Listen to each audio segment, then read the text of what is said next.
बहुत लोगों के मेरे मैसेज आए कि मैम, क्या हमें गुप्त नवरात्रि करनी चाहिए या नहीं करनी चाहिए।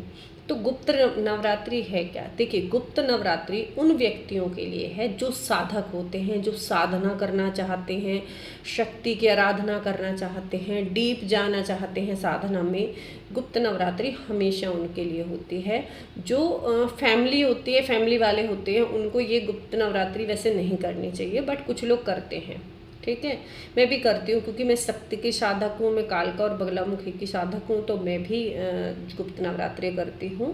और गुप्त नवरात्रि गुप्त रखनी चाहिए। इसमें जैसे कन्या खिलाना और मतलब किसी को बताना कि आप गुप्त नवरात्रि कर रहे हैं, ये बताना नहीं चाहिए। ठीक है, जितना गुप्त रख सकते हैं इस नवरात्रि को आप उतना ही गुप्त रखिए। जितनी साफ सफाई से, जितनी पूजा पाठ से, जितनी आराधना आप कर सकते हैं। इसकी आराधना अगर आप रात में करें तो ज़्यादा अच्छा होता है, और किसी गुरु की गाइडेंस में करें। कभी भी किसी शक्ति की अगर आप आराधना कर रहे हैं तो आपको उसके बारे में पता होना चाहिए कि आपको कैसे करनी है, कौन सा टाइम चूज़ करना है, कौन सा नक्षत्र चूज़ करना है। अब कभी कभी क्या होता है कि हम ऐसे कोई साधना करने लग जाते हैं जिसके हमें नेगेटिव रिजल्ट्स भी मिलते हैं।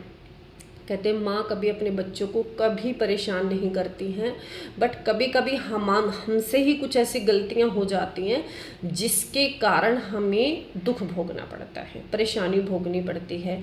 हमारी कुंडली बताती है कि हमें किसकी आराधना करनी है, ऐसे हमें किसी की आराधना नहीं करनी चाहिए। कभी कभी आप देखिए, अचानक आपको शिव से रिलेटेड मतलब मन करेगा कि मैं इसकी पूजा करूं, कभी आपको लगेगा कि मैं शक्ति की पूजा करूं, दुर्गा की पूजा करूं, या कालका की पूजा करूं, या काली की पूजा करूं। तो हमारा मन जो है कहाँ आकर्षित हो रहा है।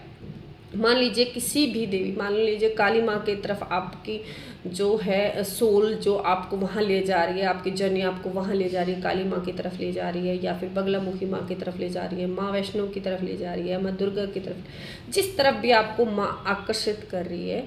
तो ये भी हो सकता है कि आपकी जो पास्ट लाइफ मतलब पिछली लाइफ जन्म है उसमें कुछ न कुछ साधना की हो जो अधूरी रह गई हो, जिसके कारण इस जन्म में वो आपको आकर्षित कर रही है।